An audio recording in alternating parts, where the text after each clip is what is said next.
One सभा, बाघ के लिए न्याय की घोषणा। बाघ राजा, गंभीर, गर्वित स्वर में। यह जंगल अब अन्याय का जंगल बन गया है। मैं आज घोषणा करता हूँ, आज से मैं जंगल का न्याय करूंगा। जो कोई भी गलत काम करेगा, मैं उसे ऐसी सजा दूंगा कि उसके दांत 3 दिन तक बजते रहेंगे और चौथे दिन हिचकी आएगी। गधा। वाह राजा, आप बिल्कुल सही कह रहे हैं।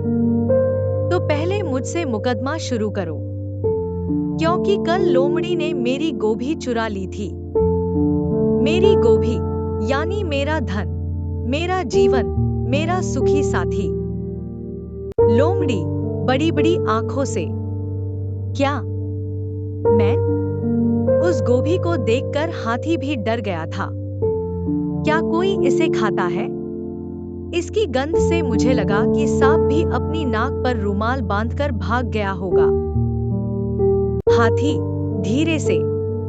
मुझे डर नहीं लगा था, बस खुशबू सूंघने से बेहोश हो गया था।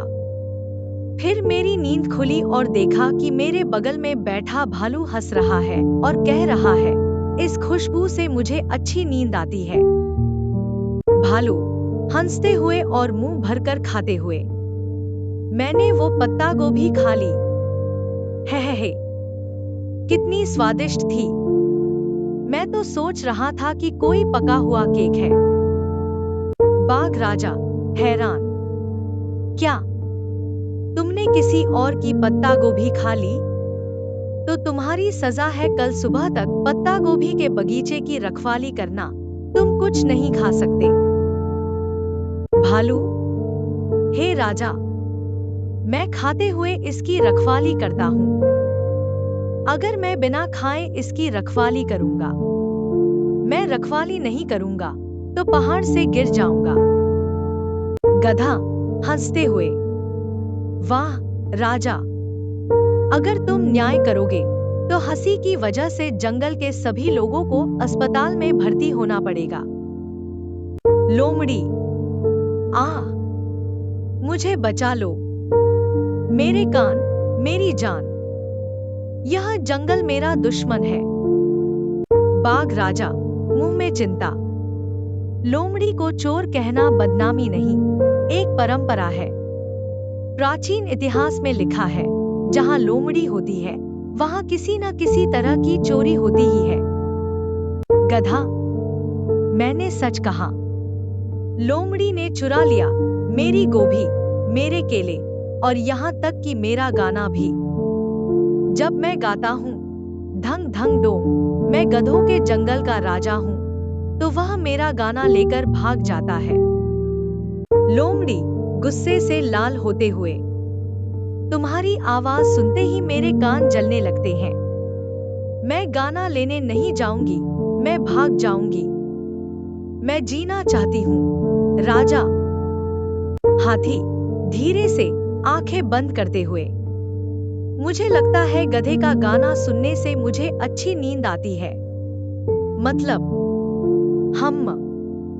बशर्ते मेरा गला किसी बर्तन में न हो। बाघ राजा फैसला सुनाते हुए। इस झूठे आरोप के लिए लोमड़ी को एक दिन गधे का गाना सुनना ही पड़ेगा। यह सबसे बड़ी सजा है। लोमड़ी चिल्लाते हुए। नहीं राजा, मुझे मार डालो। मैं संगीत सुनते हुए मरना नहीं चाहती। उस गधे की आवाज वज्र के अंदर के दर्द जैसी है।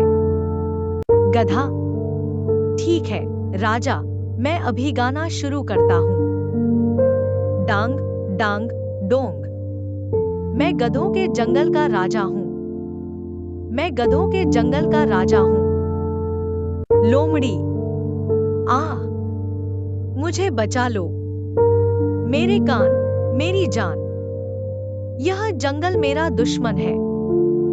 हाथी, राजा, मैं भालू से शिकायत कर रहा हूँ। कल जब मैं नदी में नहा रहा था, तो उसने मुझे मोटा साबुन कहा। भालू हंसते हुए। अरे बाप रे, मैंने मोटा साहब कहा। उसने गलत सुना। गधा चिल्लाते हुए, झूठ। मैंने उसे कहते सुना था, मोटा साबुन गर्मी में पिघल जाएगा। बाघ राजा, चुप रहो सब लोग। इस मामले में फैसला पलट दिया जाएगा। जिसने शिकायत की है उसे सजा मिलेगी। हाथी बेवकूफी भरे चेहरे के साथ, क्या मतलब है तुम्हारा? क्यों? बाघ राजा आत्मविश्वास से, अगर तुम मोटे नहीं होते तो कोई तुम्हें मोटा नहीं कहता, तो यह तुम्हारी गलती है। हाथी आश्चर्यचकित, राजमशाही, तुम ठीक तो हो? यह मुकदमा तुम्हारे दिमाग में नहीं घुस रहा। लोमड़ी धीरे से, यह जंगल सचमुच न्यायविहीन जंगल बन गया है। गधा हंसी रोक नहीं पा रहा। राजमशाही के मुकदमे का मतलब है बेगुनाहों को पहले सजा मिलेगी। राजमशाही, अब मैं शिकायत करूंगा तुम्हारे खिलाफ। तुमने सुबह से कुछ नहीं खाया तो सारा गुस्सा हम पर निकाल रहे हो। बाघ राजा आश्चर्यचकित, क्या मुझ पर? मेरे खिलाफ मुकदमा? क्या जंगल के इतिहास में ऐसा कभी सुना है? लोमड़ी होंठ भींचते हुए, हाँ राजा, क्या न्यायविहीन जंगल में उल्टा फैसला नहीं होता? तो फिर तुम्हें भी सजा भुगतनी पड़ेगी। भालू, बिल्कुल सही। राजा की सजा है, आज तुम हमारे लिए खाना बनाओगे। हाथी धीरे से, मैंने पहले ही कह दिया था, अगर राजा खाना बनाएगा तो मैं डाइट शुरू कर दूंगा। बाघ राजा, नहीं नहीं, मैं बाघ राजा हूं, मैं खाना नहीं बनाऊंगा। सब एक साथ चिल्लाएं, बाघ राजा को बचाओ। बाघ राजा ने आखिरकार दाल चावल बनाया और हांफते हुए सबको खिलाया।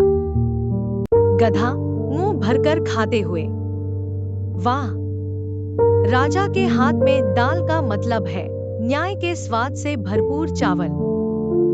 लोमड़ी हंसी रोक नहीं पा रही। आज से जंगल का नाम होगा न्याय विहीन जंगल। सब एक साथ, हा हा हा।